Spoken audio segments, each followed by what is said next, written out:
आज सुबह की और आज के दिन की सबसे बड़ी खबर आपको बता दें जो महाराष्ट्र से आ रही है। पिछले करीब एक हफ्ते से जारी सियासी संकट का क्लाइमेक्स यहां पूरा हो गया है। उद्धव ठाकरे ने महाराष्ट्र के मुख्यमंत्री पद के साथ साथ विधान परिषद की सदस्यता से भी इस्तीफा दे दिया है। इससे पहले सुप्रीम कोर्ट ने फ्लोर टेस्ट के राज्यपाल के निर्देशों में दखल देने से इनकार कर दिया था। उद्धव ठाकरे के इस्तीफे के बाद अब बीजेपी की सरकार बनाने की तैयारी शुरू हो गई है। खबर है कि 1 जुलाई को देवेंद्र फडणवीस सीएम पद की शपथ ले सकते हैं। उससे पहले यानी कि आज बीजेपी कोर ग्रुप की बैठक हो सकती है। आज शिवसेना के बागी गुट के नेता एकनाथ शिंदे भी मुंबई आ सकते हैं, जहां वो देवेंद्र फडणवीस के साथ सरकार बनाने के फॉर्मूले को अंतिम रूप दे सकते हैं। अब आज सबकी निगाहें बीजेपी की तरफ टिकी हुई होंगी, जो महाराष्ट्र में नई सरकार बनाने का दावा कभी भी पेश कर सकती है। इस्तीफा देने के बाद उद्धव ठाकरे भी आज से नए मोर्चे पर जुटने का ऐलान कर चुके हैं। आज से उद्धव ठाकरे शिवसेना भवन में बैठकर पार्टी पर कमजोर होती अपनी पकड़ को मजबूत करने की कोशिश करेंगे। लेकिन सिर्फ 3 घंटे में कैसे उद्धव की महाविकास अघाड़ी सरकार की किस्मत पलट गई, आप वो हमारी इस रिपोर्ट के जरिए समझिए। समर्थकों को, कार्यकर्ताओं को, अपने साथियों को नमस्ते करती ये 2 तस्वीरें 2 कहानियां बयां कर रही हैं। उद्धव ने नमस्ते किया तो उनका ये नमस्ते 2.5 साल बाद उनकी सीएम के पद से विदाई के लिए था, और फडणवीस ने नमस्ते किया तो उनका ये नमस्ते 2.5 साल बाद सीएम की कुर्सी पर वापसी की बात कह रहा था। उद्धव के नमस्ते में निराशा थी, सत्ता खोने की हताशा थी, तो फडणवीस के नमस्ते में सीएम की कुर्सी वापस पाने का आत्मविश्वास झलक रहा था। 2.5 साल पहले दिए चैलेंज को पूरा करने की खुशी दिख रही थी। आपने कहा कल तक बताएंगे क्या? कल आपको सब बताएंगे, कल सब बताएंगे। प्लीज रुक जाइए। रात 9:10 यही वो वक्त था जब करीब 3.5 घंटे के मैराथन सुनवाई के बाद सुप्रीम कोर्ट ने महाराष्ट्र विधानसभा में फ्लोर टेस्ट को लेकर फैसला सुनाया। कोर्ट ने कहा वो राज्यपाल के फैसले को नहीं पलटेगा। राज्यपाल ने फ्लोर टेस्ट के लिए जो दिन और वक्त मुकर्रर किया, फ्लोर टेस्ट उसी वक्त पर होगा। कोर्ट का फैसला आया और बीजेपी खेमे में जश्न शुरू हो गया, मिठाइयां बांटे जाने लगी। लेकिन दूसरे खेमे में सन्नाटा पसर गया। उद्धव की तरफ से कहा गया कि 9:30 बजे फेसबुक के जरिए वो महाराष्ट्र की जनता से बात करेंगे। ठीक 9:30 बजे उद्धव ठाकरे फेसबुक लाइव के जरिए महाराष्ट्र की जनता के सामने आए और आते ही इमोशनल बातें शुरू की। पण म्हणतात ना की एखादी गोष्ट चांगली चालू असली तर त्याला दृष्ट लागते। उनकी बातों से साफ था कि फ्लोर टेस्ट पर सुप्रीम कोर्ट का फैसला आने के बाद ही वो हार मान चुके थे। उद्धव जानते थे कि नंबर्स उनके पास नहीं हैं, इसलिए फ्लोर टेस्ट का सामना करने के बजाय उन्होंने कुर्सी छोड़ने का फैसला किया। कल तक सत्ता की हनक में शिवसेना के नेता बात बात में धमकाते थे, लेकिन सत्ता हाथ से जाती दिखी तो उनके तेवर नरम पड़ गए।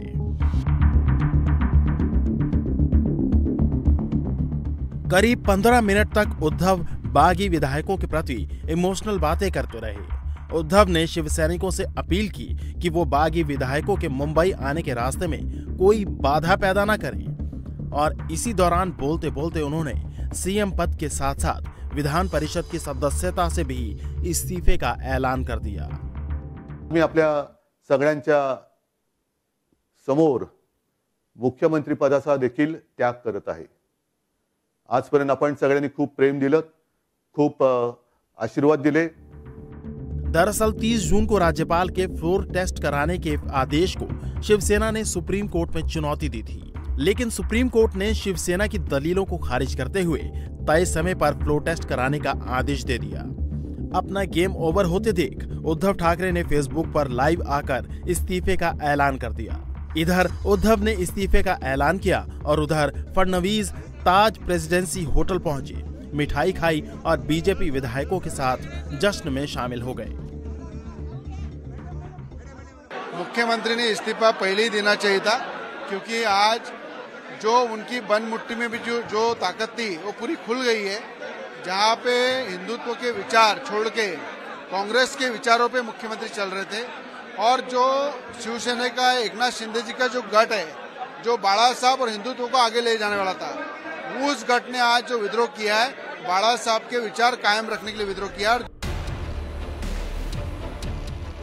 उद्धव के इस्तीफे के बाद पहले खबर आई कि अनिल परब उद्धव का इस्तीफा लेकर राजभवन जाएंगे, लेकिन बाद में बताया गया कि उद्धव खुद राजभवन जाएंगे।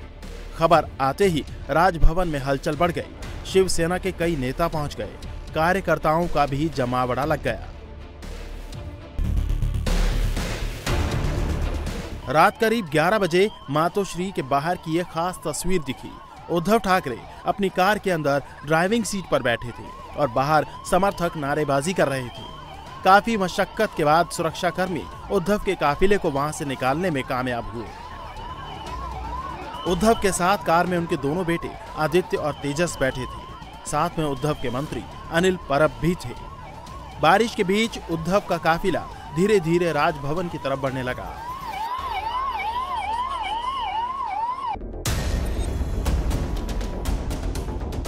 उद्धव का काफिला राजभवन पहुंचा तो समर्थकों की नारेबाजी के बीच काफिला सीधे अंदर चला गया। थोड़ी देर में अंदर से वो तस्वीर सामने आ गई जिसका इंतजार मीडिया को था। उद्धव ने राज्यपाल भगत सिंह कोश्यारी को अपना इस्तीफा सौंप दिया। इस्तीफा सौंपने के दौरान भी अंदर मौजूद नेता और समर्थकों ने उद्धव के लिए जमकर नारेबाजी की।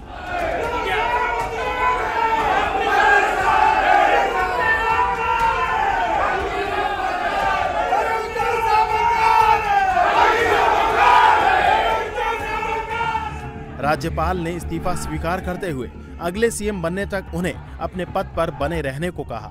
उद्धव ठाकरे जब राज्यपाल से मिलकर अपना इस्तीफा दे रहे थे, तभी गोवा में बागी विधायकों का प्लेन लैंड किया था। राज्यपाल को इस्तीफा सौंपने के बाद उद्धव अपने बेटों के साथ खंडोबा माता के मंदिर पहुंचे, वहां पूजा की और फिर मातोश्री में लौट गए।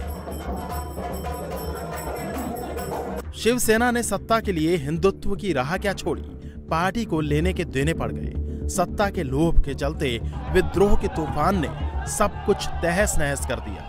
एकनाथ शिंदे की अगुवाई में उठे बगावत के ज्वार ने ठाकरे परिवार के पहले मुख्यमंत्री की कुर्सी छीन ली और अब उद्धव के सामने अपनी ही पार्टी को बचाने की चुनौती है। सीएम की कुर्सी खोने के बाद अब उद्धव की अगली लड़ाई यही है। सवाल है कि आखिर अब असली शिवसेना कौन है, उद्धव के पास जो पार्टी है या फिर वो जो शिंदे के पास है। इंडिया टीवी हर वक्त हर जगह डाउनलोड करने के लिए सर्च करें India TV news Google play store या ऐप स्टोर पर।